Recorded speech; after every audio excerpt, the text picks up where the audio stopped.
cap courses. You know, we're up here tonight, we got beautiful weather, got a little bit of drizzle, just enough to make it wash the dust down. Give you a little information about what we're gonna do tonight. First thing we're gonna do is we're gonna go through the introductions. We'll give you an introduction, we'll tell you who we are and a little bit about what the class is and things like that. We'll talk about the two different types of credentials that you can get from the Coast Guard. One's master and one's the operator uninspected passenger vessels. So they're the two different ones. The class is designed just on the master level is what we teach at. So there's some stuff that you're gonna learn if you're here just for six-pack, it's fine. But there's things that we're gonna teach that are designed just as for the master's course, things you don't have to know, but things that are pay off in the long run, better off to have. Then we're gonna talk about the Coast Guard applications. We'll talk about the nav rules, a little bit about them, some basics there, some home study information every week that we do home study work, and we'll go through the questions, how we do them. You got 3 books. The one book is your home study book, and it is a book that kind of follows through with the lectures. It also has some extra information that's not necessarily things that we cover during the lecture. We try to kind of go through all of it during the lectures, but sometimes some of it we don't. Some of the lectures are on one subject, and you might have other information in that book. So you've got 12 weeks and then 3 Saturdays in there, and then a review Saturday. The Saturdays are reserved for chart plotting. The books will kind of go along with what we're doing. The home study questions, if you've got all 12 weeks, you've got all 12 weeks in your binder.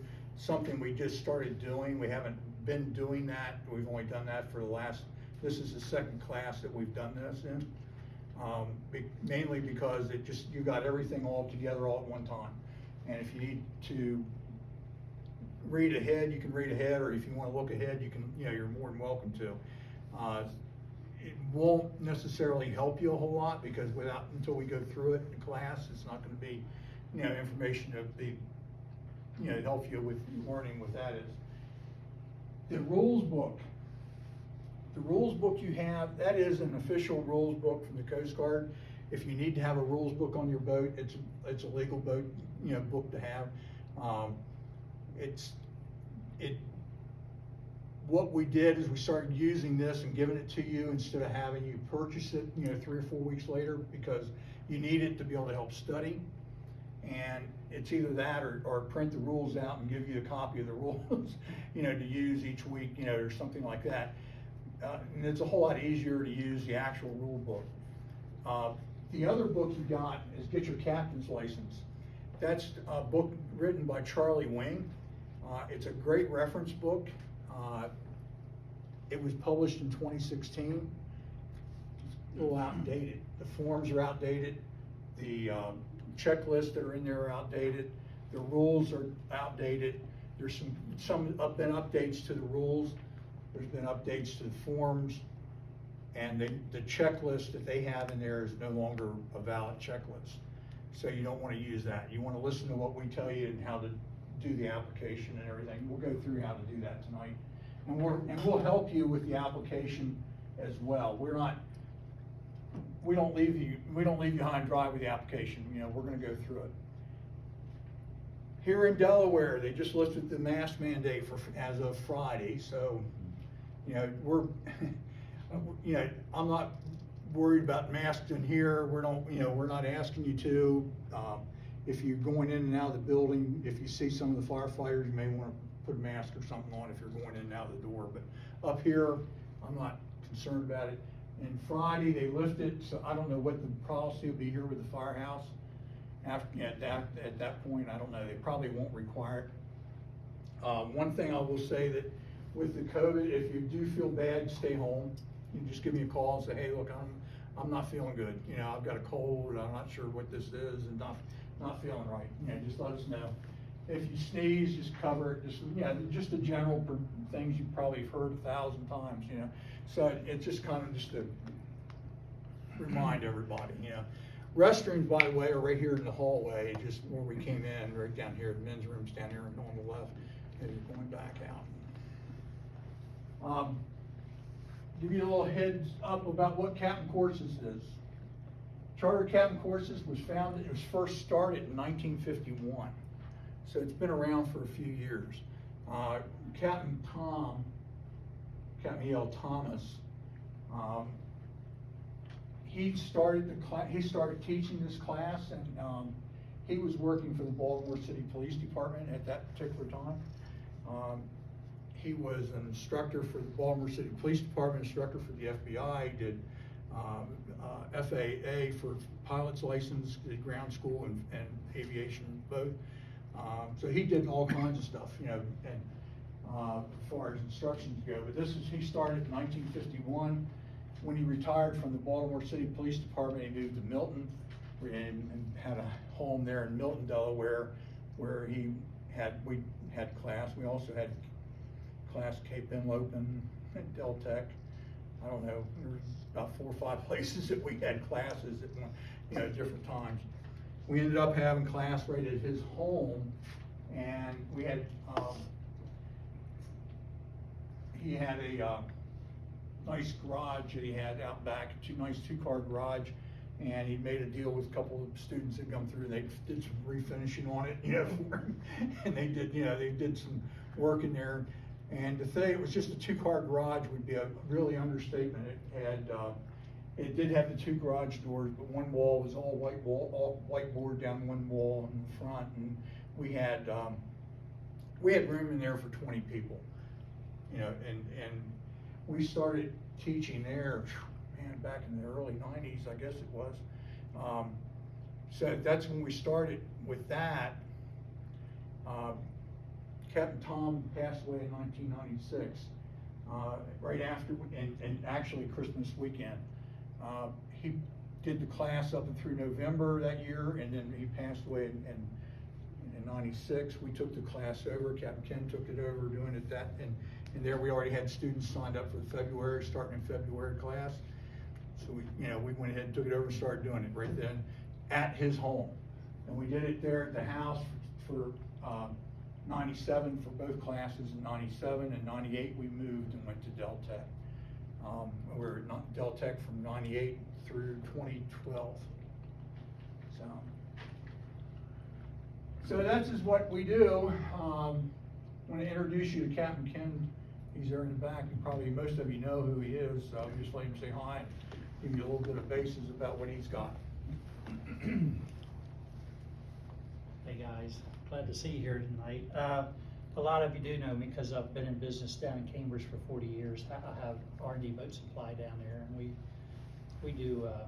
have a store, plus I also do a lot of custom work on boats and a lot of boat maintenance. So I've been in the industry for quite a while, and the whole time I've been in business, Bill's been helping me one way or another. I've gotten him into a lot of stuff over the years, working on boats and working on my computer, and he can do just about anything.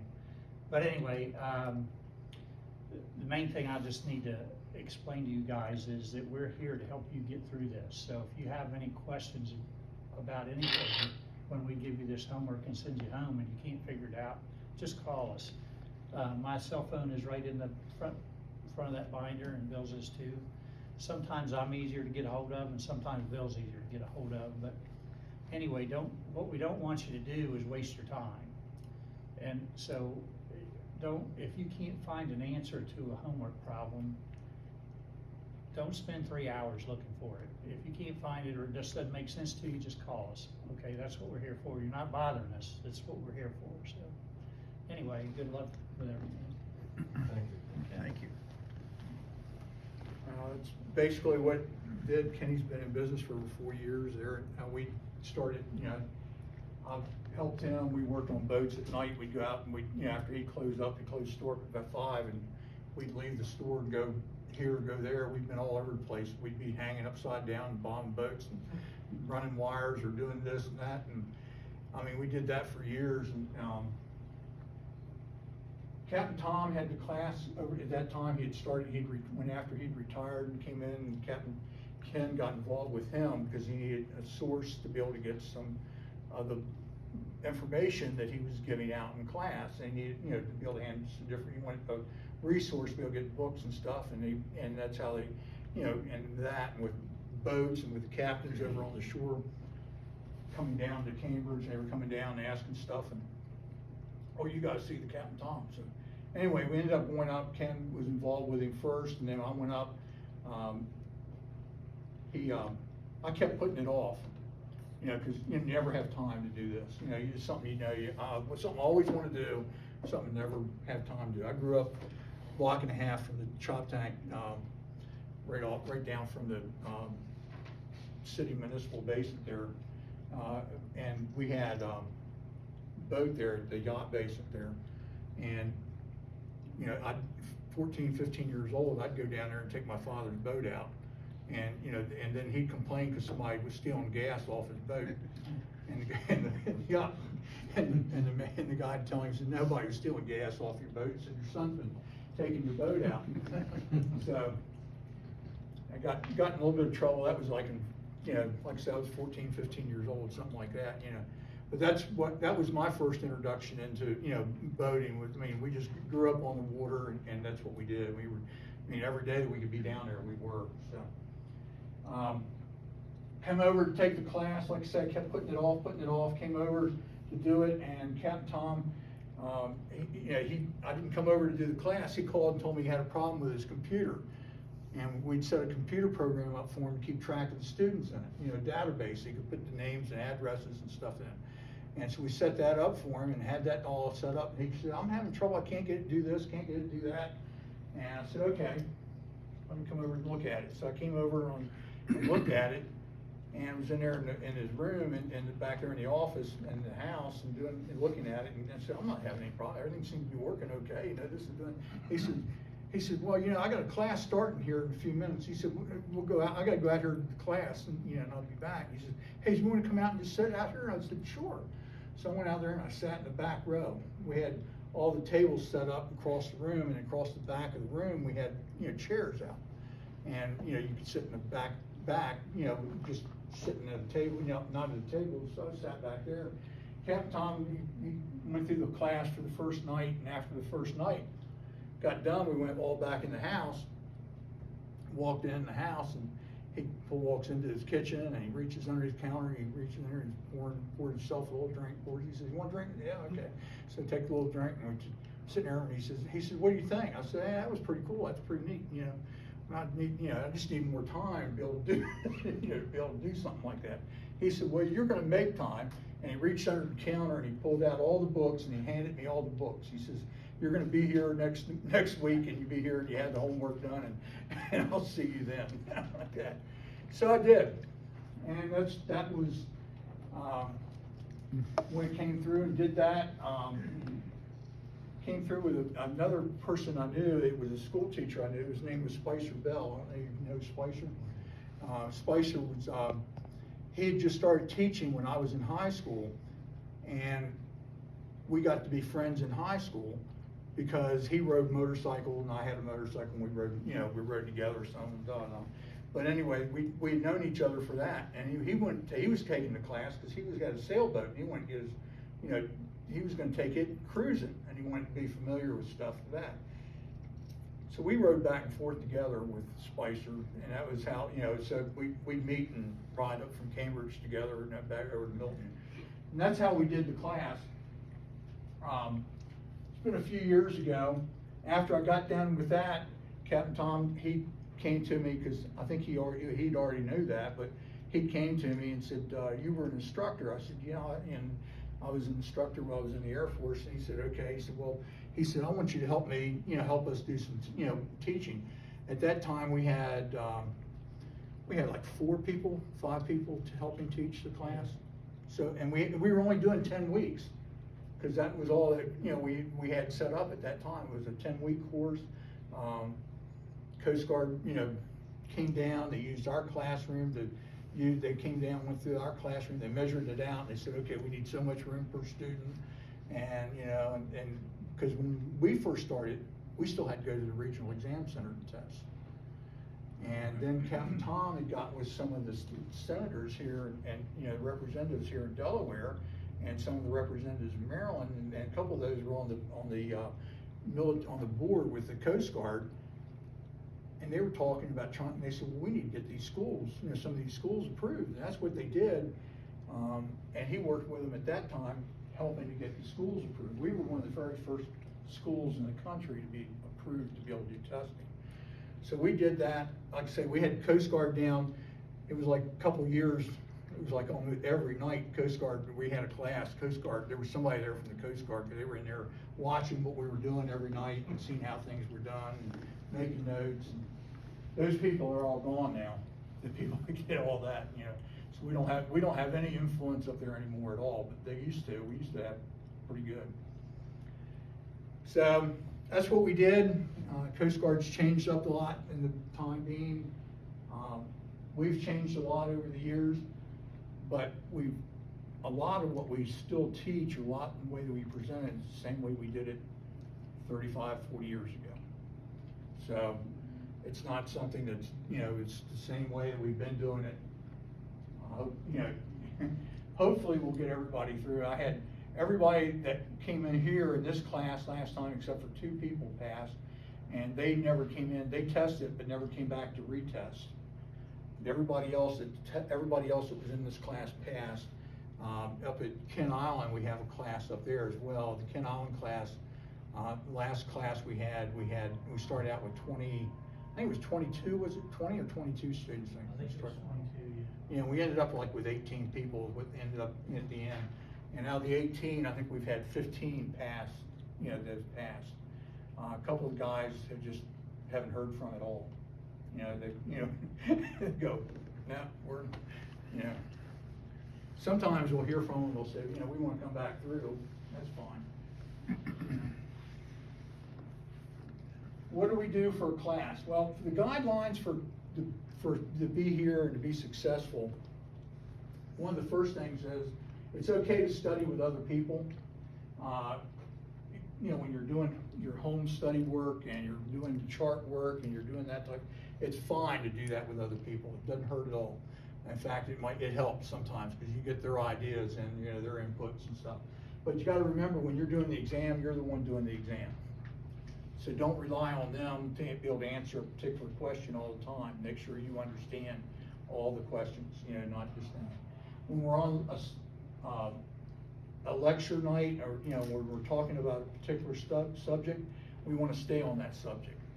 You know, so if you have a question about what we're talking about, hey, raise your hand, you know, and say, look, how about this? What's this? Or you may want to write it down, and because I may answer it before we get through with the lecture. You know, and if I don't answer it, then you can ask it at the end of the lecture. But stay on the subject. Don't change, you know, up what we're talking about. It's like if we're talking about weather, like we'll be next week, you know, don't ask me, you know, in the middle of the weather lecture, say, well, how about the sea time? How do we calculate sea time? Well, you know, I don't want to answer that right then. You know, I want to get through the weather lecture, and then we'll get.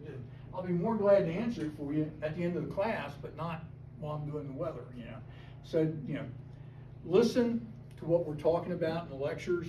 Watch the PowerPoints, which is a big helpful thing. We didn't use, you know, that long ago we didn't have PowerPoint. We had a whiteboard, and we'd stand up there and draw on the whiteboard, or we'd, you know, we had an overhead projector that we had, and we had the, you know, the little slide things you had to put on the overhead projector and take that one off and put the next one on.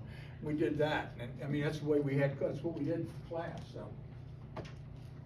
So you can watch the PowerPoint, it's really helpful, and review each week everything that we're doing. You know, when you go through and you get home study questions, when you get finished with the home study questions, don't let that just go to waste. Keep that and review later, you know, for back to the testing. It'll help if you turn your cell phones off or put them on silent. I'll be the first one to make that'll mess that up. I mean, I just checked mine, I just turned it off just now. You just turned the ringer off, which is probably a good thing, because my wife just had a text just a couple minutes ago, so I want to, you know. So anyway, I'll make sure the ringer was turned off, put it on silent. We're here usually about 6:30, you know, or about 6 o'clock, we're usually here, and the class will be start at 6:30. So we wanna make sure we're here for that. This book you've got, use it in addition to the lectures. There's a lot of information in that book besides what's in the lecture, a lot of information that kind of enforces what we're talking about during the lectures. You know, so it's really good. Be sure to read through each week's information. What we want you to do is we want you to be able to understand what we're talking about. We want you to know why that's the answer, and you know, and how this is done. You know, why and how it all works back and forth. We want that because we're not trying to just teach you to take a test that the Coast Guard wants you to take. We could teach you just the questions, you know, and how to take the test, and our success rate would probably be 100%. But the problem is that's not what we want. We want you to be able to know what's going on later. You know, because, you know, if you're out there on that boat and something happens, you're it. I mean, you're the person that's in charge. You're the one that's got to make the decisions. So you're the one that's got to know how to do it. Please be careful using outside information. A lot of extra information around today. You can go on the internet, pop up and look and find, you know, and get all kinds of stuff. And there's all kinds of questions and tests and stuff like that. They're helpful. Be careful because some of them give you the wrong answer. You know, it's just like this Charlie Wings book. They've got each chapter, they've got like a series of questions. The problem is some of the questions they have the answers are wrong. You know, and I mean, you know, and we can't go back and correct it because it's not our book, but it's a great reference book for the material and through the book. It helps with definitions and helps give, you know, a good example sometimes with pictures and stuff that you need. But some of the questions he has in the back, some of them have wrong answers. Not all of them, but I mean, yeah, there are a few, and so it could be just the one that you go to get.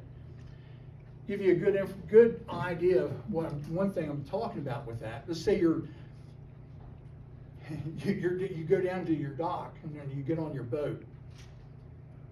Nothing's wrong with it. Boat's perfect. Everything's running great, no problem. Lift the engine box, or take the cover off your outboard and sit there and just look at it. Maybe even get a tool bag out and set the tool bag in the back of the boat. Anybody walks down that boat, that dock, and they walk down, they are going to be the expert. They're going to come by and they're going to say, oh, you need to check this, or you need to do that. You know, everybody's going to be able to tell you how to do it, even though there's nothing wrong to tell you to do it. When you're taking this class, please listen to what we tell you as far as what you need to do for your captain's license. You'll run into people all over, and they're going to say, oh, you need to do this, or you need to study that, or you need to look at this. You know, this will help you. Yeah, it might, but it may not. It may confuse you even more.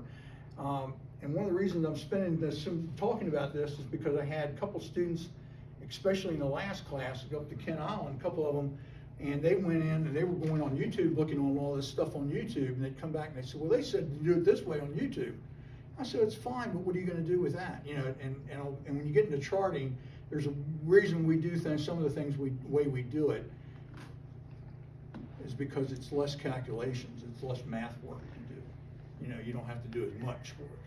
And they were doing some work and they were coming up with these fractions or decimal numbers, and you had to take it, or fractions, and you had to convert them over to decimals, you know, or to fractions and put them into minutes, and so you come up with 23, 0.23 of an hour. Well, it's not 23 minutes, you know, and people were trying to figure that was 0.23, it meant 23 minutes. No, you know, 20% of an hour is not 23 minutes. So, but anyway, that's what we're talking about.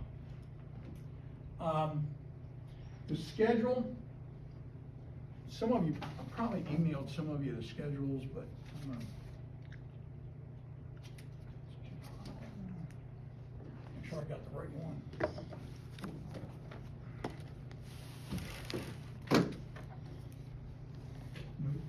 We've got the 12 weeks and we're all set, you know, everything's set up for each night. When you go through, you can take and, have an idea of we're gonna be doing each evening. Hope they're in here.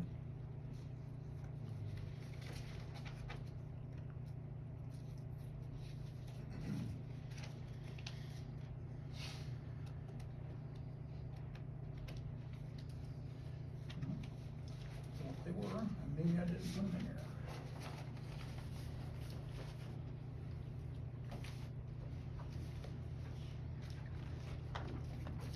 Yeah, we had. There's two. There we go.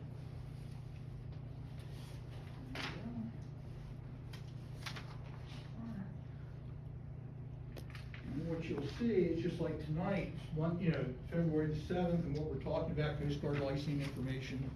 And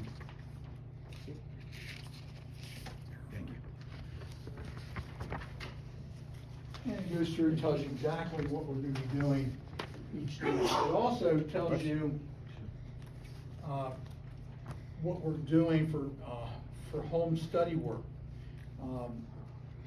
It's like for next week, you can look through, you got rules review, safety and nautical terms will be and weather will be in the lecture. We'll be doing review over what your home study work is this week, which is going to be some rules questions and some pollution information and stuff like that. And we'll go through how that all plays out as we go through the night. We start at 6:30.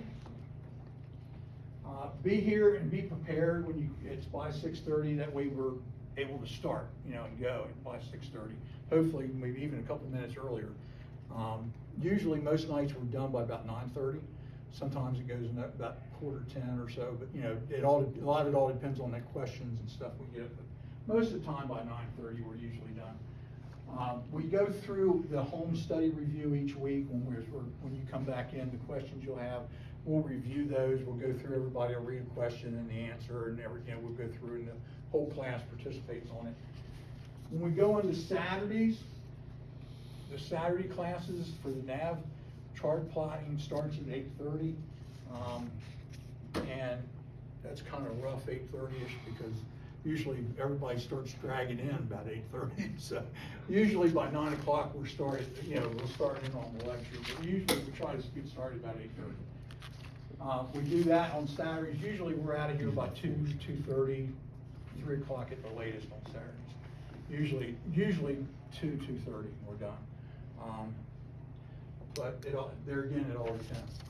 Now there's two types of credentials that we talked about. You've got operator inspected passenger vessel and master. They're both for one purpose, and that's for carrying passengers for hire. When you go out here, you can run a boat today, but you need that license to be able to run it and be able to carry a passenger for hire. There's two types of vessels that we deal with. One's called a small passenger vessel, also referred to as a T-boat.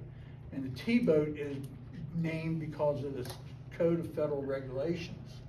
The Code of Federal Regulations has a subchapter T that has all the information about the inspected vessels, and these are for vessels for carrying more than 6.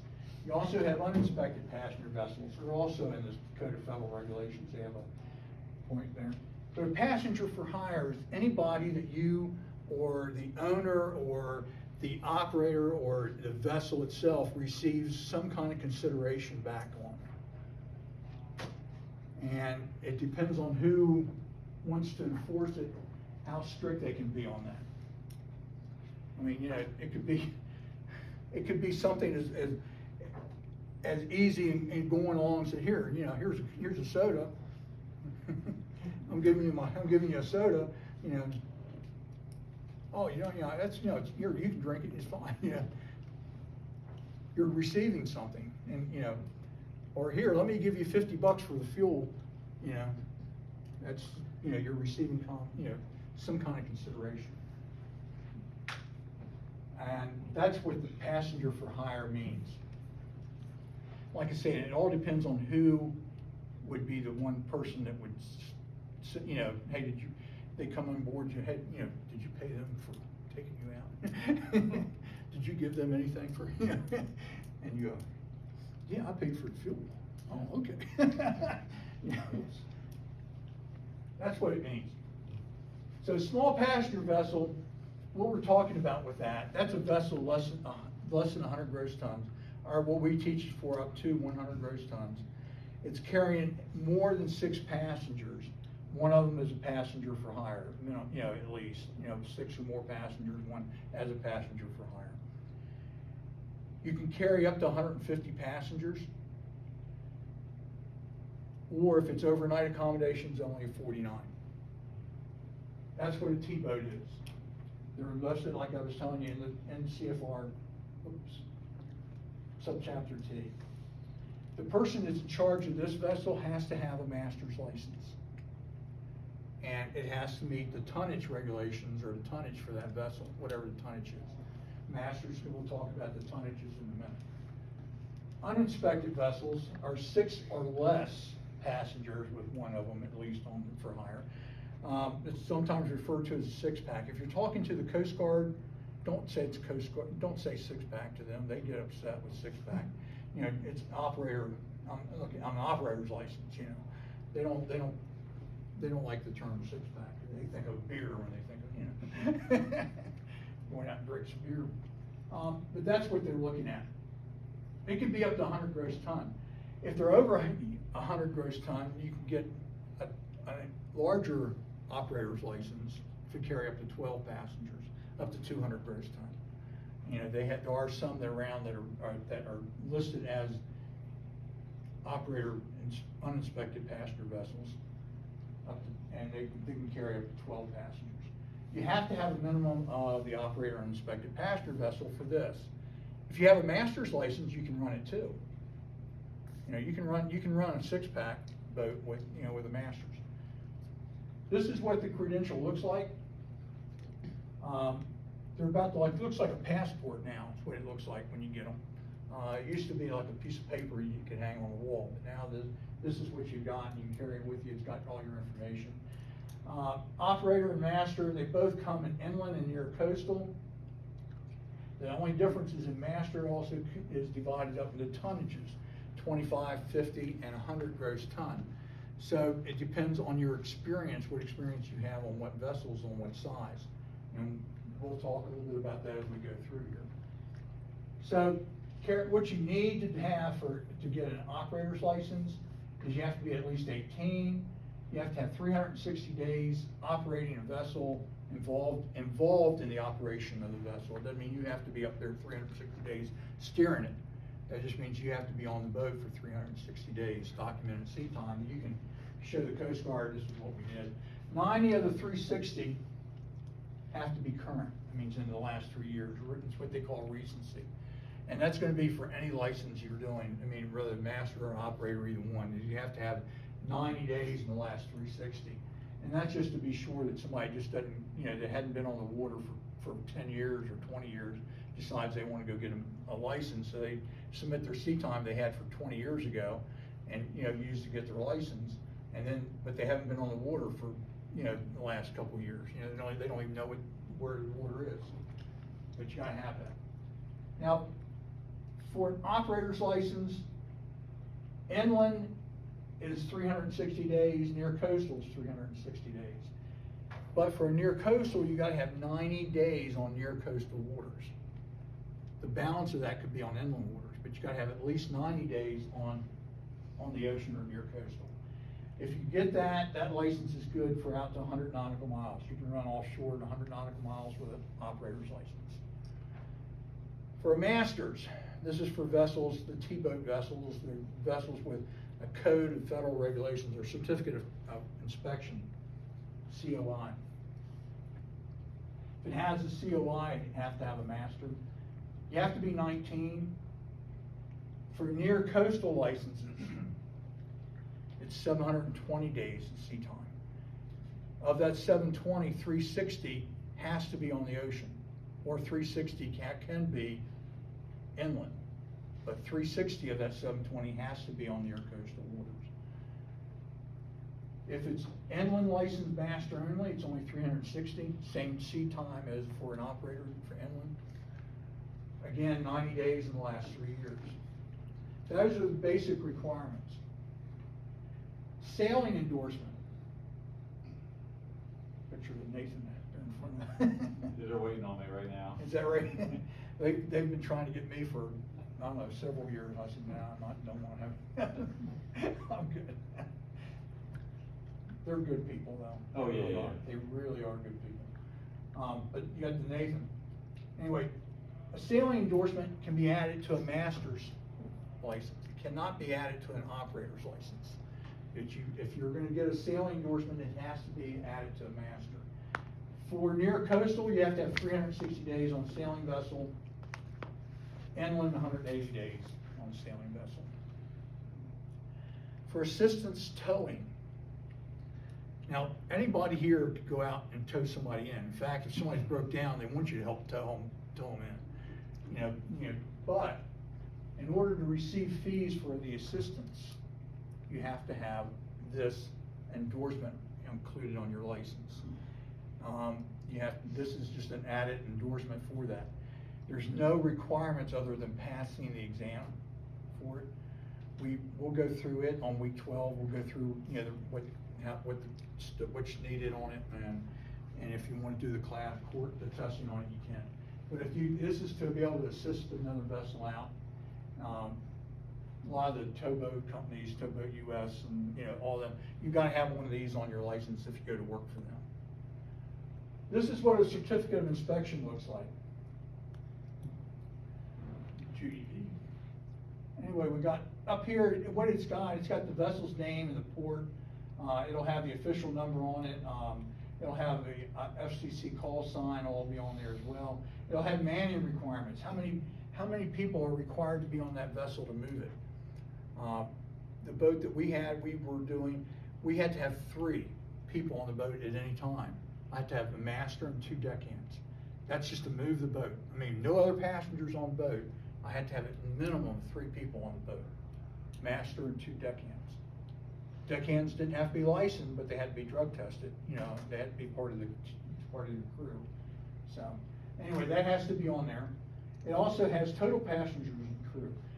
We could carry 149 passengers, and I could have up to 6 total crew members, including the captain, the master of the vessel. So you had 149 and 6, 155 total is what we had on board. And then it would tell me how many PFDs I'm required to carry on board. 155, right? Plus, I've got to carry 10% of that in children's jackets. So I've got to carry 16 children's jackets, even if there's no kids on the boat. This is the difference between inspected and uninspected. If you're uninspected, you just got to have whatever you got on board. If you got 4 people on board and you got 4 life jackets, you're good. So it also has the type of and number of fire extinguishers that are required. Also, route permitted.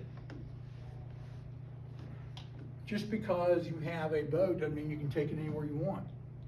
You're limited to where it can go, and it'll say rivers, lakes, and it'll say no more than so many miles offshore. It'll say you can't be more than a mile off from the shoreline. Or it may say coastwise, and that way, because then that depends on the type of life-saving gear and all you have to have on board. All that depends on what your route is set up for the Coast Guard. Tonnage, we talked about that with the master up to 100 gross ton. Can you get a 100 gross ton license? I don't know. It depends on what experience that you have had. If you've got 180 days of service on anything over 51 gross tons, you can get a 100 gross ton license. If you have 360 days on anything over 34 gross ton, you could get a 100 gross ton license. Now that's for near coastal. For inland, it's half of that. It's 90 and 180. So 50 gross ton, 25 gross ton, it all depends on the experience and what size boats it is. It really makes, we can go through it, and it's in your book, I think, and tells you, there's a little sheet in there, tells you what the requirements and stuff are. How big is how much is a gross ton? How do I know what the gross tonnage is of my vessel? Because if it's inspected, you'll know, because it's on that certificate of inspection. It should be on documentation paper if the vessel's documented. But sometimes, some of the vessels you'll have won't be documented, or they won't have papers, and you won't know what the tonnage is. And you can use these formulas. Gross tonnage is equal to length times the breadth times the depth, divided by 100 times 0.5 for a sailing vessel, and 0.67 for a power-driven vessel. What gross tonnage is, it's not the weight of the vessel, it's not how much it weighs, it's how much it can carry. That's what they mean by gross tonnage. It's the internal volume of the vessel, it's how much they can actually carry. So that's what they're looking for when they're talking about gross tonnage. It's not, it's not how much the vessel weighs. You're looking at the capacity. And there's two types of tonnage. There's gross tonnage and net tonnage. Gross tonnage is what your license is going to be based on. Some general information, we'll talk about this again a little bit later on before we finish up tonight, but a lookout. One of the things the Coast Guard is big on right now, lookout, gotta have a lookout. It might only be you if you're the only person on boat. You might be the lookout as well as the captain, but if you have an extra deckhand on boat, you might need posting, especially if you're running restricted visibility. Get out and it's foggy and nasty out and you can't see. You may want to be able to get somebody to help you to keep an eye out for and looking around. They can be a member of the navigational watch. That means they're involved with the operation of the vessel. If they're doing that, they are assigned no other duties while they are a lookout. And like I said, we'll talk about it again in a little bit. There's also a lot of abbreviations you're going to see. STCW, Standards of Training, Certification, Watchkeeping. Other than knowing what it stands for, you probably will never see it any other way.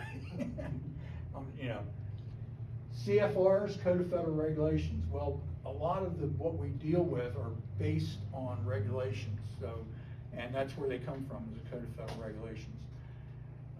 When we get into the testing, there's a couple of the tests, that you can do, the exams, modules they're open book, and there'll be CFRs available. And if you know how to use the CFR, you can use it to go look up an answer. And so, knowing how to use them is a big plus. Serious marine incidences, casualty or an accident with the vessel, you got to report it to the Coast Guard. We'll talk about that too as we go through. Now you haven't even just starting. We haven't even gotten through the applications yet. But renewal time. When you get your credential, it's renewed every 5 years. The Coast Guard, I'm going to say they will not send you a notice that your license is time for renewal. That doesn't mean you will not get one. You could get an email from them. They're trying to do it by email, sending people emails. But if your emails change, or if your home addresses change, you may not get a notice. So just remember renewal times every 5 years. Now at the end of that 5 years, you don't have to wait till that 5 years is up. You can start in that last year, and get your stuff together and send it into the Coast Guard. You can send it into them 8 months ahead of time, and you're still good. And you can still have it issued on the same date of your current license. It expires. You can have it so it works right in line with it. If you're running an inspected vessel, the T-boats. If you're running an inspected vessel with a master's license, you've got to have your credential with you anytime you're on that vessel. If you go down there and you're working on the boat, or you're moving you're just going to move it from one dock to another dock, or you're taking it to go get fuel or something like that, you've got to have your credential with you. If you're running a 6-pack, an uninspected passenger vessel, you have to have your credential when you're carrying passengers for hire. If you take your boat out, you have an uninspected passenger vessel, and you want to go fishing, you can go fishing on it, take your family out or your friends out and go fishing. And that's not a charter. It's a fun trip, just a group of people, people together, we're going out fishing together. So, and that's fine. You don't have to have your credential with you. But if you're carrying passengers for hire, it has to be with you on uninspected. Now, the Coast Guard can revoke your credential. And they can revoke it if you happen to be negligent out on the water, or if you're found using any kind of controlled substances. And, you know, because you're gonna have to have drug tests, and you'll probably be involved with a random drug test. And if you go in and you have random drug tests done, and it comes back positive, you know, they can pull your license. Now, a lot of times what they do is they don't necessarily pull them for negligence or for abuse. They don't pull them forever. They'll say, okay, you know, we're gonna take them for a year, or, you know, or something like that, or take them for 18 months, or, you know, they'll have a set time period that they take them, but they can still pull them. One of the things you want to remember is being negligent, the fine is $5,000. It's a civil penalty, $5,000. That's what they, you know, for being negligent. When we go through these slides and we're going through classwork and stuff, a lot of times you'll see stuff I'll have highlighted in red. That's stuff you want to definitely think about and remember. Trying to give you a little heads up. You might see that question. You may see that in a question. Yeah, down here, this is just information on the on that. You know, they can go up to 25,000, and the dollar amount may change, but right now that's the answer that's in the Coast Guard exams are 5,000 for negligent. So now we're going to talk a little bit about testing. Again, here we are, first night. You know, I haven't even gotten started looking at anything yet. I haven't looked in the books yet. I haven't looked at a question. We're going to talk about what the testing is and how it works. There's operator testing and master's testing. There's two different groups of work that has to be done. The first test is Module 1's NAV rules. It's a 50-question test. You got to get a 90 on it. It's closed book. It means you can't use any other outside information. You've got to know it. When you sit down and do the rules, go through it. It's 50 questions. You got to get 90%. No outside help. For masters, same thing. 50 questions, 90%. The questions will be on inland and international questions. They're on, you know, even if you're just getting an inland license, it doesn't matter. You'll get questions on both. The next question for an operator is safety and deck general. It's 50 questions. You gotta get a 70% on it. It's an open book test. An open book doesn't mean you can use this book. It means your book's here. It means you can use books that Coast Guard says you can use.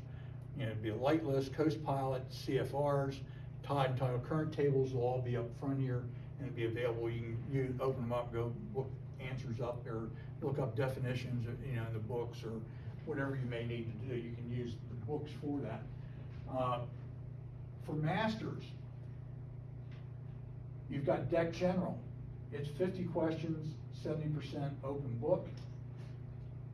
So over here you had safety in deck general. Here you got deck general, and you got deck safety.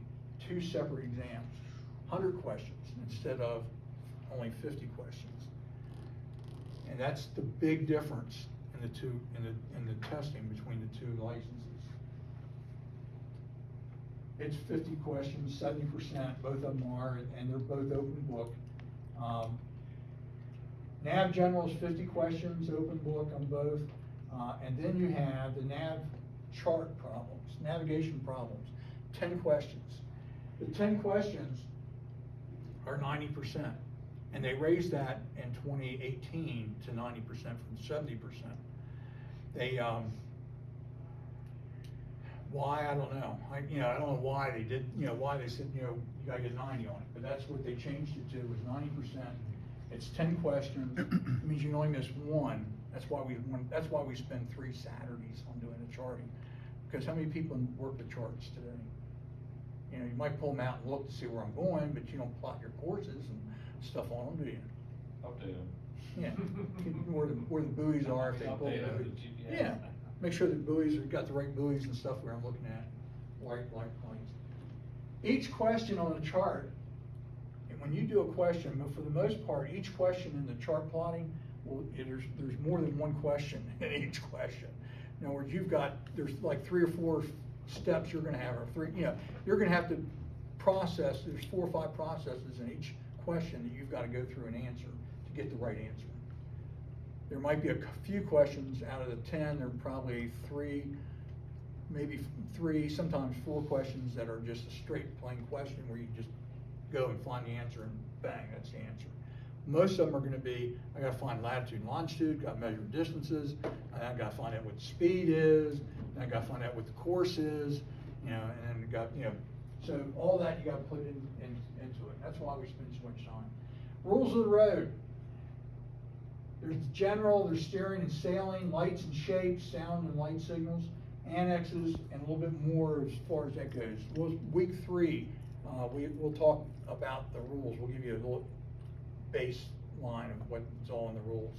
Each week that we're here, we'll have rules. You'll have rules questions for home study questions. Tonight, I think it's 30 questions in the book for the rules questions. So, deck general. Deck generals is ship handling, anchoring, construction, stability, marlin spike, working with lines and tying knots, blocks and tackles. Ship's businesses, that's like the certificate of inspection, or documentation papers, or, knowing what you gotta have for paperwork and things like that, and how many, what's all the requirements and stuff are. Pollution control regulations, based off the CFRs. That's deck general. Deck safety deals with emergencies, communications, VHF radios, signaling, like if you're a disabled vessel and signaling, for, how do you send signals and stuff. Firefighting, small engine operations, some basics there. PFD's requirements, which are life rafts and floats. There might be a couple questions involved with that. Nav general. This is probably where most of the people in our last class had a big problem with this particular test. And why, I don't know, because there's 2 books that'll probably pretty much answer every question on that, in that test. It has weather, there's tides and tidal currents, charts, publications, compass correction, electronic navigation questions. But you got Light List and the Coast Pilot. Between those 2 books, you can pretty much find any answer on that test. Definitions, you may be able to go look it up and say, oh, that's what they're talking about. What color light has to be on a safe watermark? I don't know, go look it up in Light List, there it is, right there, it says white. So, I can go find it that way. Charting will deal with chart information itself, latitude, longitude, distance, and speed. Fixes, lines of position, referred to as LOP, relative bearings for the vessel, and converting it to true, because you'll be able to get an LOP, or line of position off the shoreline. Distance off an object, doubling the angle in the bow, that's all one thing. We'll go through that. That's one of the odd things that they've taken out of the exam. They don't ask you questions on that anymore on the exam.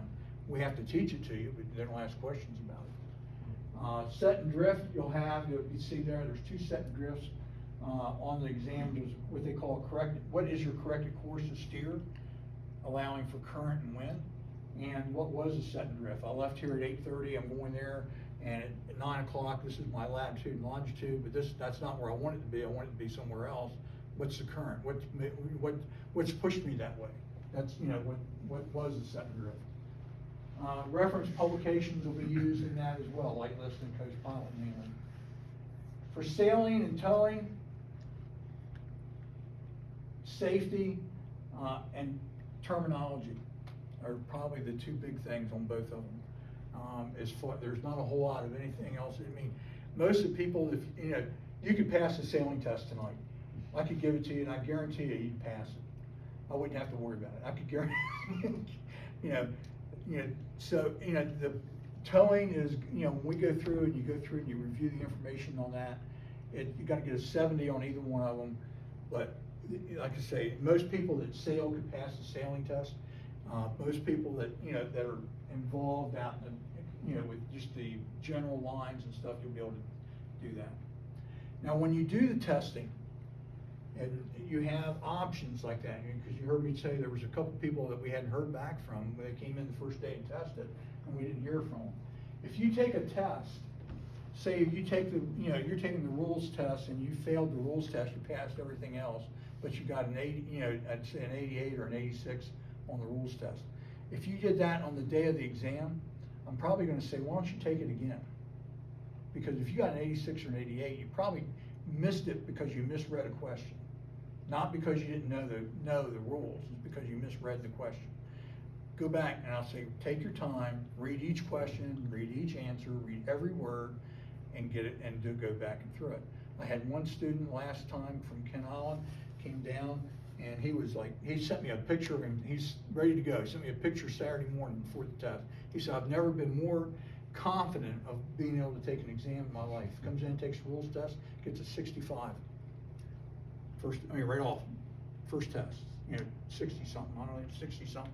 Failed it miserably, because you gotta get a 90. I walked over to him, I said, Shane, I said, man, I said, what's going on? I said, you know this stuff, I know you know it. He said, oh man, I don't know. So I said, here, take the second test and take it, just take your time. I don't care if you take the rest of the day, just do this one test. Get it and do it. He got a 98 on the second test he took. Because he took his time and read each question, and made sure that he, when he answered it. I had another guy, failed it twice. You can take the test up to 3 times. He failed it twice. The first time he failed it, he went through, and I go through, and I said, John, you erased these answers. You had the right answer, and you erased it and changed it. I don't know. I just, just second guessing myself, nervous. I said, okay. I said, well, take it again. So he goes down, he takes the test again.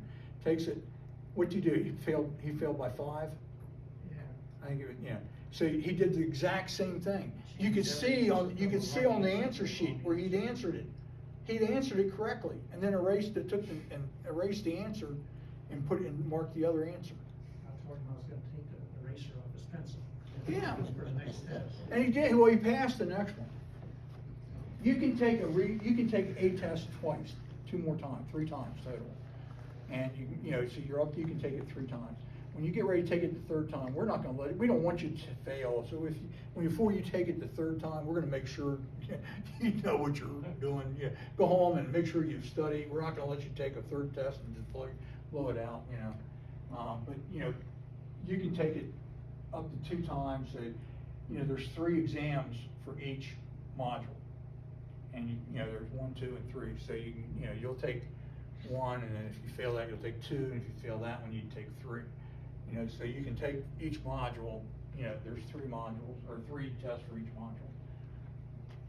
When you start testing, it's like when we come in here and test on the Saturday, we'll do the testing in here.